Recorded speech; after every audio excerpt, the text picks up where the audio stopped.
merong mga non-branded na nagkakakuto pa rin naman. So, of course, merong mga chewable tablet na merong pang anti-kuto. Merong 1 month, 35 days, merong pang 3 months, meron na di injectable na good for 1 year. Anyong, mga animal lovers, anyong. At ngayon, merong chewable tablet na good for 3 months na and at the same time, mas mababa ang presyo. Pero ang pinaka-importante kapag nagbibigay kayo ng mga tick and flea prevention is dapat lahat ng aso nyo kahit nasa labas, kahit naka-cage sa labas, dapat bibigyan nyo din sila ha. Hindi lang yung aso na favorite nyo, hindi lang yung aso na katabi nyo sa bed, hindi yung aso na nasa loob lang.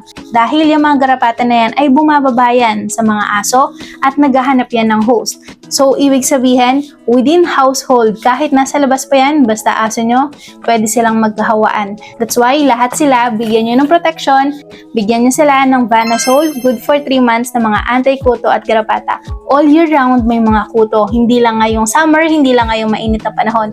Pero mas okay na protected din sila all year round. But please ask your vet para mabigyan or ma-schedule na ng Vanazole ang inyong mga alaga. Okay? So, yun lang. Bye!